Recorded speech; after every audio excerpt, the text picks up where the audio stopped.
an anime season jam-packed with the return of wonderful romances such as the second season of Call of the Night, fourth season of When the Girlfriend... What? How is this garbage getting a fourth season? And the glorious and magnificent return of the peak waifu Marin Kitagawa. There is a lot to be excited for the peeps who stay at home all day saying sana all with every couple they see. But if you were to ask me which anime I'm most excited for, then my answer would be the adaptation of a manga that might very well redefine the romance genre over its diabetes and pure, innocent, and wholesome youth.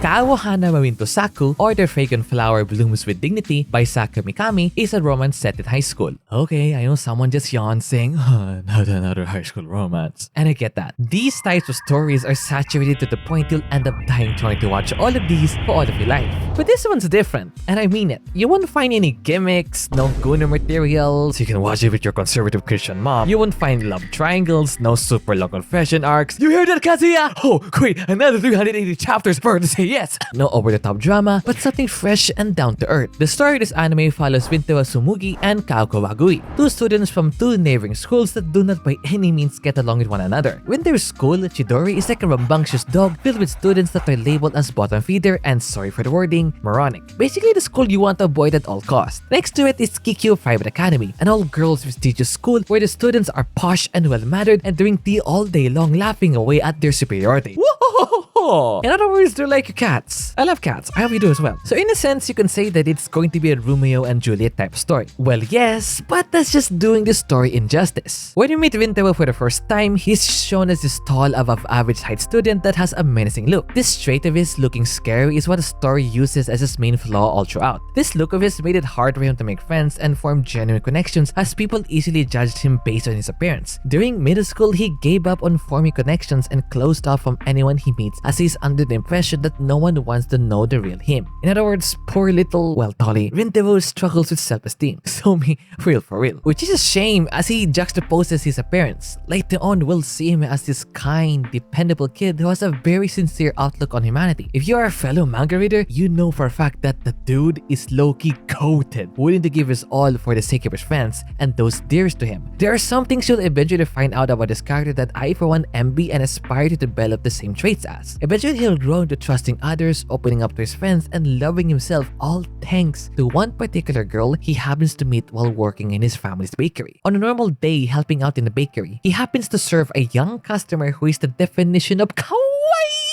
Seriously, you better be ready in the coming weeks as Kaoko will explode in Twitter and other social media feeds over her cute expressions and lines. If I for one can't stop gushing over how cute she is in the manga, then I'm certain many of you will call her waifu of the year. But beyond her cute demeanor lies a character with a pure heart, pure as an angel, like the angel of Shimo Kitazawa, because she's the very person that shatters Wintewa's perception that no one wants to connect with him because of his looks. We'll see her not scared one bit about his looks, and when others try to persuade her to avoid him because of bad rumors about him, she defends him saying that they don't know who Wintewa truly is as a person. In the case of the school situation, she doesn't give a crap if he is from an infamous school because she is the embodiment of a rare trait of looking at people beyond external factors and circumstances.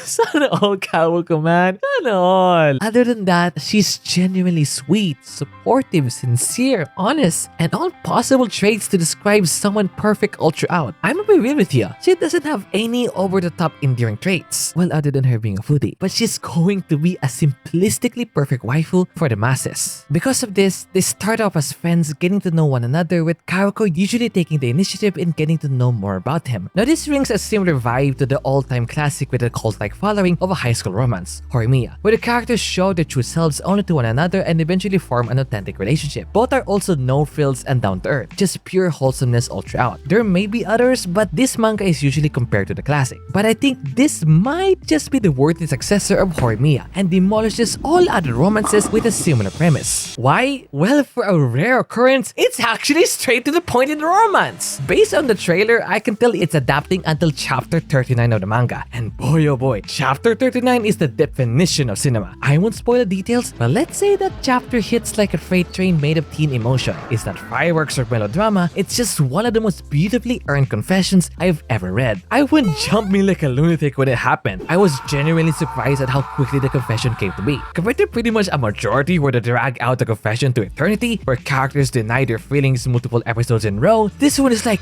shite, I love her.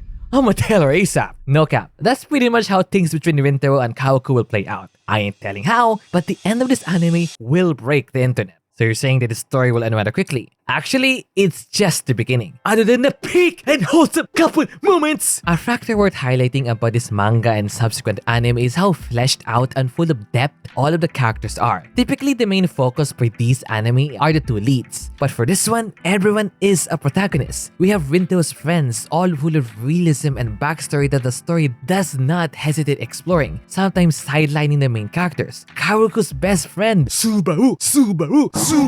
Sorry, saying Subaru is so addicting. Who I personally feel has the best development of all the characters. She starts off as someone of an antagonistic character, but we'll get to know her backstory and her trauma. Then we'll root for her growing slowly but surely. And in the rarest case, their families involved are actually families. They're not just placeholder characters that don't serve a role to influence the decision of the characters. They actually do something. There are many arcs focusing on just the familial aspect, and as a sucker for these type of stories, all of them always leaves me in endless tears appreciating my Inmei family. You people better have tissues prepared because the family aspect is more wholesome than whatever clip Vin Diesel might jump off from. I really love how all of them are written. I can sense that the mangaka really took her time and effort in making them real. And seriously, their interactions and way of thought are so realistic, reaching the same realism as Nirika. They're not written as self-insert characters, but their struggles hit close to home. The drama and development each of them goes through feels deeply personal, like reflections of things we've all faced at some point. Insecurity, the pressure to meet family expectations, the silent weight of being the eldest, the confusion of figuring out your future, learning to lean on others when you've always kept things in. It's all there. And every now and then, as I'm reading, I catch myself pausing, not because of how cute Karuko is, but because a scene mirrors something I've lived through. Something real, and that's what makes it special. But you know, the characters might be too real to the point it might be too unrealistic. Because everyone actually communicates for once. There are no assumptions or over-convoluted drama. Everyone has a healthy relationship with one another, able to express their thoughts and struggles openly, and everyone embracing one another. This sort of communication between the characters just makes me sad on how people in the real world rarely have this trait. I don't know, maybe I just have a warped perception of our modern world. But I guarantee you, you'll never have an episode that you won't smile over the wholesomeness and diabetes, which I think is the greatest strength of the story. Yes, there have been a handful of intentionally diabetic anime, but they solely focus on the romantic side. This one, on the other hand, feels like witnessing genuine people facing life together, whether as two lovers experiencing innocent young love for the first time, friends understanding and helping each other grow, or families supporting and giving their all for one another, or just genuinely everyone enjoying daily life and living youth. This might be the greatest and ultimate form of diabetes where any amount of insulin can never regulate.